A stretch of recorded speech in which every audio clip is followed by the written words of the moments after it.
Good afternoon, and thanks for being here. I have the privilege of introducing Secretary of State Mike Pompeo, and thinking about my introduction, an unusual phrase came to my mind, deus ex machina.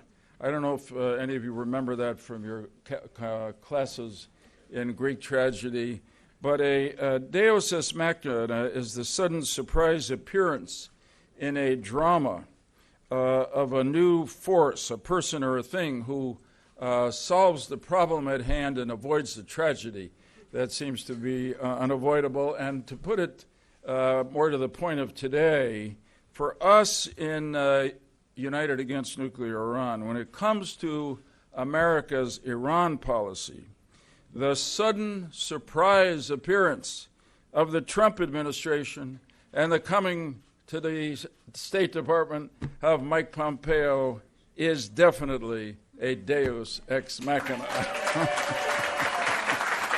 And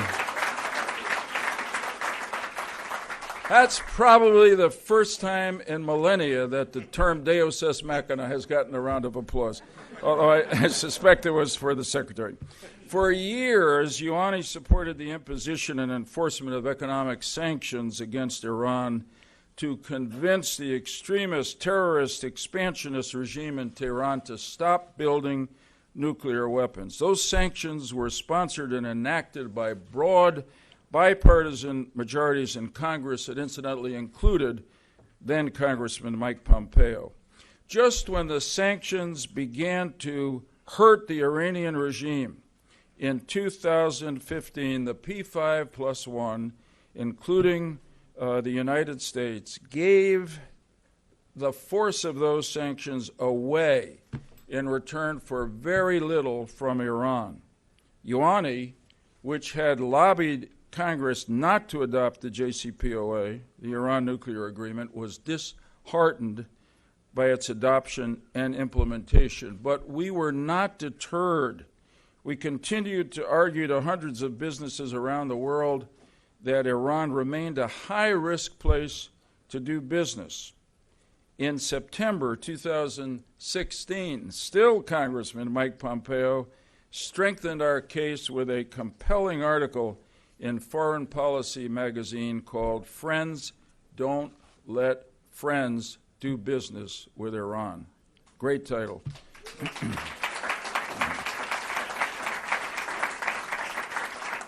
During his campaign for the presidency in 2016, Donald Trump criticized the Iran nuclear agreement, said it was a horrible deal for the United States of America, and promised that if elected, he would withdraw the United States from that agreement. And surprisingly, I was going to use another Latin phrase, mirabile dictu, a miracle to say, he actually did that when he got elected. And he did it for a very good reason, the president did, because he said he believed that it was not in the national security of the United States of America to remain in the agreement, and it was not in the security interest of our allies in the Middle East. He imposed sanctions that, contrary to the conventional wisdom, have caused an exodus of global businesses from Iran, in spite of the governments of some of those businesses pleading with them to stay in Iran. But they have done what makes sense for the businesses and their stockholders, which is to get out of Iran.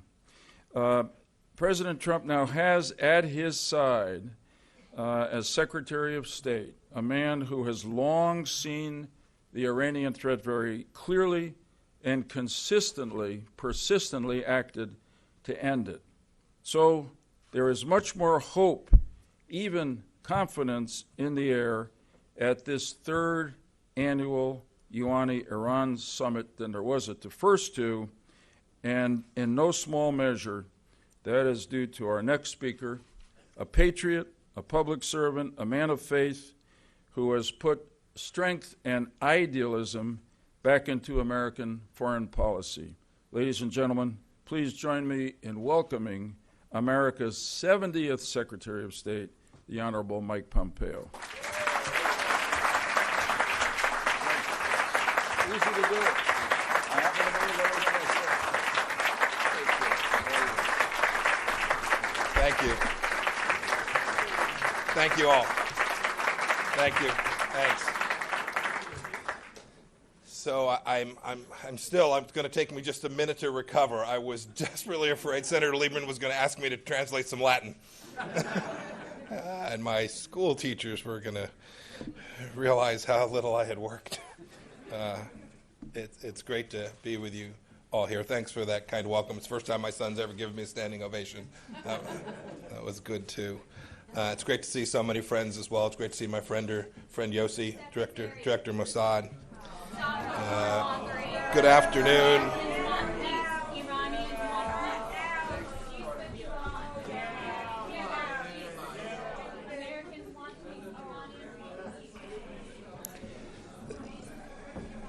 This is the second time I've had someone interrupt a speech on this topic, and I reminded them all that it would be wonderful, that it would be a wonderful thing if they could protest like that in the country of Iran, if they had that kind of First Amendment freedom.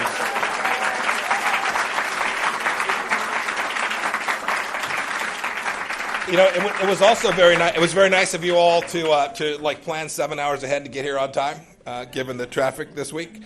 Thank you for being so brave and getting out in all of this. I'm honored to address you all. I especially do want to say a thank you. I mentioned Senator Lieberman before. Thank you for the invitation, Senator Lieberman. It was most kind of you to include me today. I know, too, that you'll hear from Ambassador Bolton today. He and I share the President's vision for how to move forward on this incredibly important issue. We will continue to be an uncompromising voice for national security sanity, just as you were, Senator Lieberman, during your time in service to the country. It's an appropriate but sad irony that we're talking about Iran during the 73rd UN General Assembly. So many times over the years, during the UN, Iranian regime leaders and diplomats have used this occasion to turn on their charm offensive, with foreign governments obscure what they're really up to at home and abroad. Iranian President Rouhani, who has been tweeting the last hour, Foreign Minister Zarif and other Iranian figures take this opportunity to present themselves as moderates, as moderate statesmen indeed. But the world knows the truth, that their polished diplomatic waltz is a transparent trick to take responsible nations and try and make them think that maybe they aren't so bad. In actuality, these are two of the highest-ranking officials of a regime which brazenly defies the vision of the United Nations, the requirements of international law, and the principles of national sovereignty. The Iranian regime's track record over the past 40 years has revealed it is among the worst violators of the UN Charter and UN Security Council resolutions, perhaps indeed the worst violator. It is truly an outlaw regime. Let's look at the UN Charter. It calls for our nations to live together in peace with one another as good neighbors. And where there is a threat to peace, it requires UN member states to carry out decisions made by the Security Council as to what must be done to address that threat. Has Iran lived together with other nations in peace? Has it been a good neighbor? Has it contributed to the maintenance of international peace and security by fully abiding by the decisions of the Security Council? Let's take a little walk around the world, and you'll see the answer is a deafening no. Let's start with Europe. Just a few months ago, authorities across Europe arrested several Iranian operatives, including an Iranian official based in Austria. As part of a plot to plant a bomb at a political rally in France, they grabbed this guy. It happened just as the regime has been putting a full-court press on European countries to stay in the nuclear deal. As a just response to this support for terrorism, a few weeks ago, our ally France indefinitely postponed all non-essential diplomatic travel to Iran. It's a good first step, and I thank France for that. We hope to see more actions like this from other European nations. We must put pressure on the regime to rein in its destruction and demand that Iran act like a normal country. Unfortunately, just last night, I was disturbed and indeed deeply disappointed to hear remaining parties in the deal announce they are setting up a special payment system to bypass U.S. sanctions. This is one of the most counterproductive measures imaginable for regional and global peace and security. By sustaining revenues to the regime, you are solidifying Iran's ranking as the #1 state sponsor of terror enabling Iran's violent export of revolution and making the regime even richer, while the Iranian people scrape by. I imagine the corrupt Ayatollahs and the IRGC were laughing this morning. This decision is all the more unacceptable, given the litany of Iranian-backed terrorist activity inside of Europe. In 2012, 4 Quds Force operatives entered Turkey to attack Israeli targets, but the attack was thankfully disrupted by Turkish authorities. That same year, Lebanese Hezbollah, one of the regime's most loyal proxies, bombed a bus in Bulgaria carrying 6 Israeli tourists. 6 were killed, including a driver, and at least 32 were wounded. In 1992, Iran provided logistical support to Lebanese Hezbollah operatives who assassinated 4 Iranian Kurdish dissidents at a cafe in Berlin. But Iran's state-supported lawless terror is not confined to Europe. It's all over. Our journey continues to Africa. In 2013, 3 Iranian operatives were arrested in Nigeria for planning attacks against USAID offices, an Israeli business, a Jewish cultural center, and hotels frequented by Israelis and Americans. In 2012, 2 Quds Force operatives were arrested in Nairobi, Kenya, for planning bomb attacks against Western interests. 33 pounds of explosive materials were found. How about South America? In Uruguay in 2015, a senior Iranian diplomat was expelled for planning an attack near the Israeli embassy. In Buenos Aires, Argentina, Iran provided logistical support for 2 suicide vehicle attacks, one in 1992 and then again in 1994. These attacks killed a total of 114 people and wounded nearly 500, with the 1994 bombing being the deadliest terror attack in the history of Argentina. The next stop on the tour is Asia. In Kathmandu, in 2013, an Iranian traveling on a fake Israeli passport was arrested for conducting surveillance of the Israeli embassy. In New Delhi, in 2012, the Quds Force directed a bomb attack targeted at an Israeli diplomat. In Karachi, in 2011, Iranian operatives assassinated a Saudi diplomat. Since 2006, Iran has provided the Taliban with a broad range of arms, including rocket-propelled grenades, mortar rounds, rockets, and plastic explosives. Iran has tried to pull the same stunts right here on our continent. In 2011, the Quds Force supported a plan to assassinate the Saudi ambassador in the United States.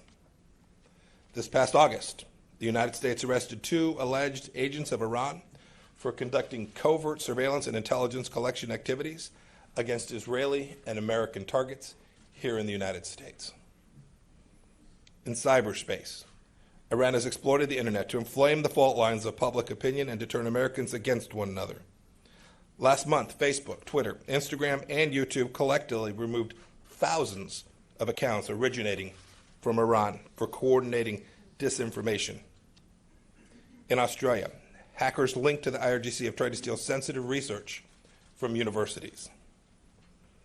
And of course, the Iranian regime has directed an array of violent and destructive activities to its neighbors in the Middle East. It provides Lebanese Hezbollah, a terrorist organization, with $700 million each year. Hezbollah is responsible for some of the most lethal terrorist attacks against Americans abroad in the Middle East. We all remember 1983.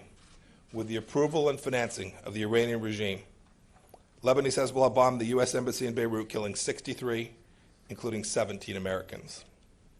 And then again, in 1996, Hezbollah bombed the Khobar Towers complex in Saudi Arabia, killing 19 U.S. Air Force personnel. This regime led by Rouhani and Zarif, provides over $100 million each year to terrorist groups like Hamas and the Palestinian Islamic Jihad. You know, the most hypocritical part about this is that the Ayatollah claims he cares about Palestinians.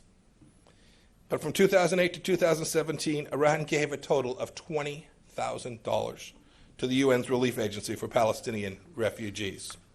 Meanwhile, the United States gave nearly $3 billion over the same period, $150,000 more money to support the Palestinians than the terror regime in Iran. You know, the regime also recruits impoverished youth in places like Afghanistan, Iraq, and Pakistan. It peddles a seductive vision of martyrdom to them and then ships them off to Syria to fight at the direction of Qasem Soleimani and his Quds force.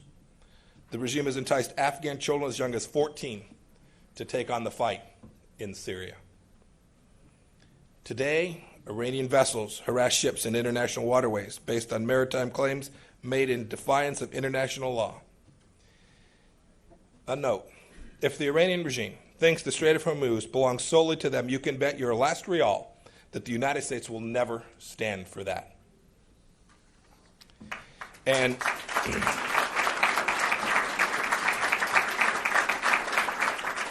at about 170,000 rials to the dollar,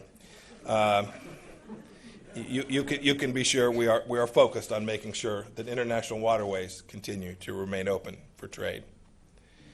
Just a few weeks ago, Iran-supported militias in Iraq launched life-threatening rocket attacks against the U.S. Embassy compound in Baghdad and at the U.S. consulate in Basra.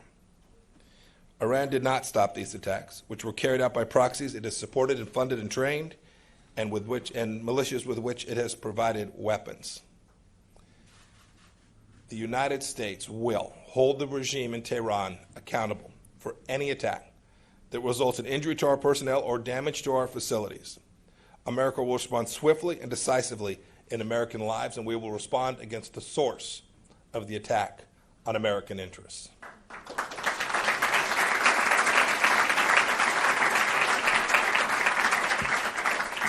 You know, we're here for big meetings at the UN. Each one of these defies the spirit of the UN Charter.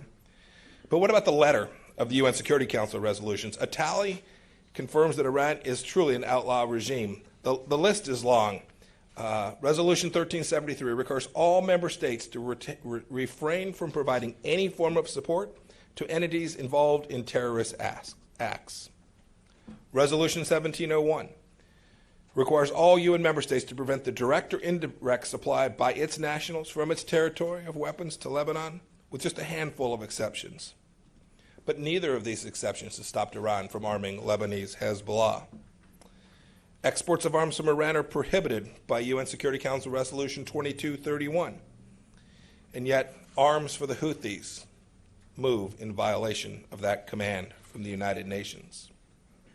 From 2006 to 2010, the UN Security Council passed 6 different resolutions governing Iran's nuclear and ballistic missile programs.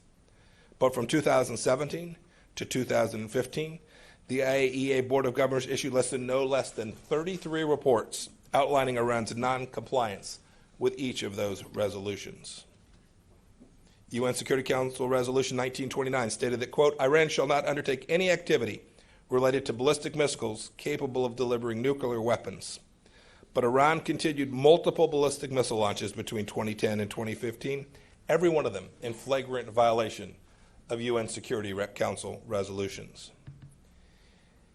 And even when, in connection with the JCPOA sanctions relief, the Security Council superseded this provision in UN Security Council Resolution 2231 with a call upon Iran not to undertake any activity related to such missiles. Iran's pace of missile activity, missile launches and tests did not diminish. Iran has conducted multiple ballistic missile launches since January 2016, when the deal was first implemented. Today, Iran has the largest ballistic missile force in the Middle East, each of those ballistic missiles costing more than $1 million. And that leads me to wonder how the struggling people of Iran feel about a missile program that drains their public treasury and causes economic sanctions that constrict their prosperity. You know, recently the UN Working Group on arbitrary detention has concluded that the government of Iran has no legal basis for the arrest and detention of American graduate student Wang Shiwei. Last year, the UN Working Group called for the immediate release of another American, Siamak Namazi, who was arbitrarily arrested in 2015 while visiting his parents in Iran. In 2016, the Working Group also concluded that Bob Levinson, who has been missing in Iran for more than 11 years now, was arrested without legal grounds and should be immediately released. We continue to press Iran to uphold its commitment to assist the United States in locating Bob so he can return to his family. All these Americans and the others wrongly detained must come home.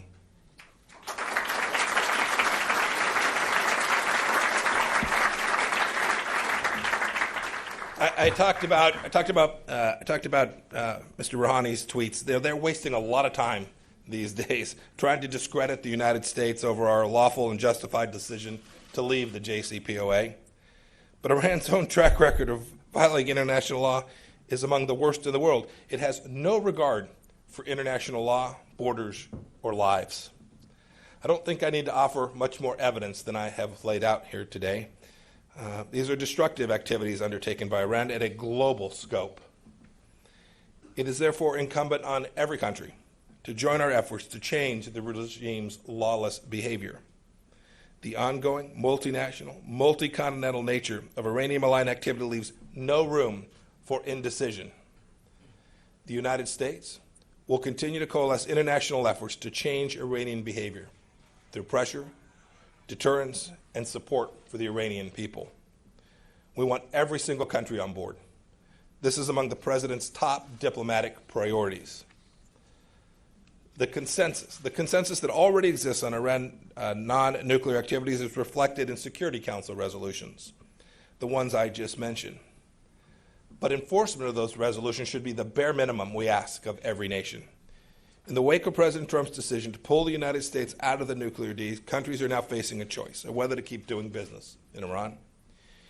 Reimposing sanctions and discouraging international business with Iran is not something we're doing out of spite. This is a necessary security measure. The regime must no longer be allowed to get its hands on billions of dollars that has already proven it will spread around the world to its client states, rebel groups, and terrorists.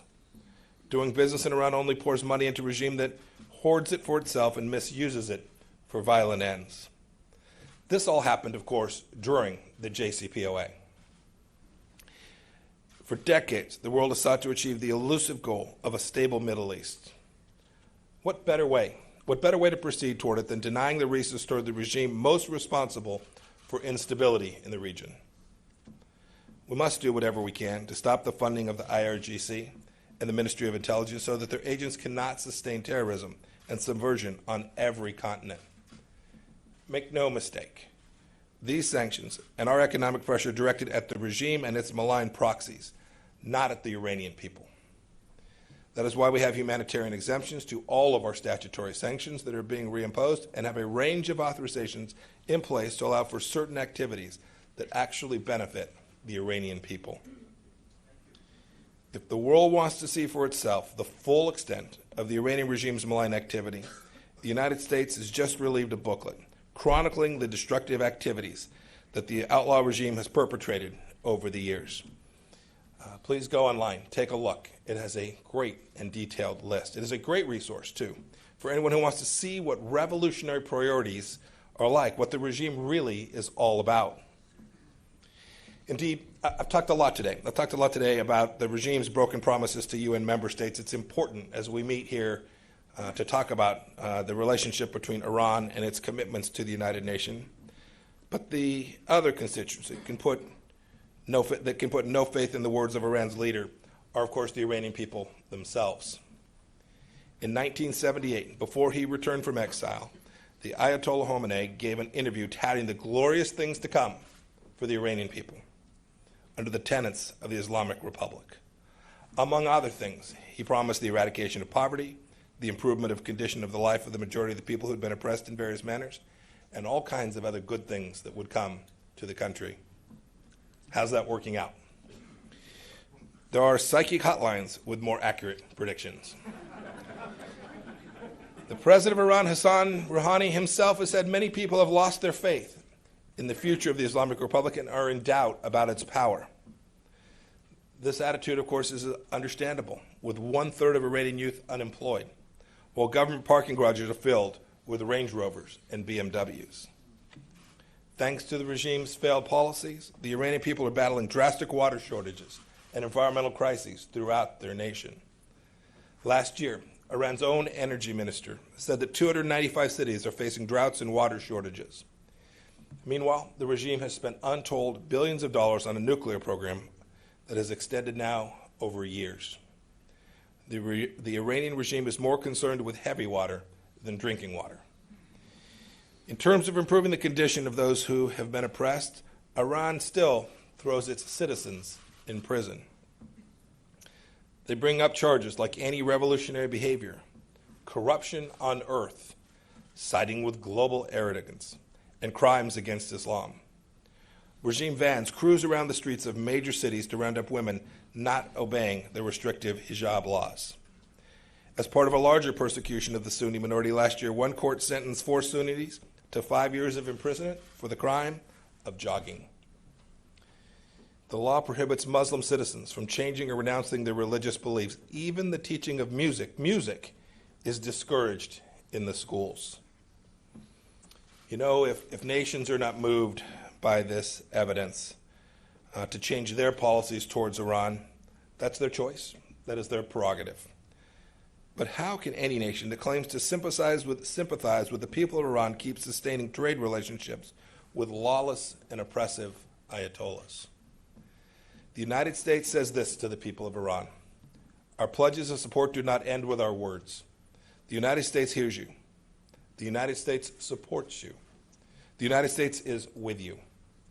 We support your rights to live as a free people under a government that exercises accountability and treats you with respect. You deserve better than the fruitless revolution, a revolution that has been imposed on you by corrupt leaders. And our message is consistent. It's consistent with what the protesters on the streets of Iran themselves are crying out for, and what millions of Iranians in the worldwide diaspora have said for nearly 40 years. The United States seeks a better way forward with the Middle East. As President Trump and I have said many times, a new agreement is possible. Indeed, he said it even today. But change must come in the 12 areas I outlined in May, as well as with Iran's human rights record. This week, our new Special Representative for Iran, Brian Hook, will meet the members of the Iranian diaspora here in New York. They will share their personal stories about what they and their family and friends have experienced and endured. Be sure, all Iranians who long for a normal government in Iran should be heard. We will continue these conversations to let the Iranian regime know unambiguously whose side we are on.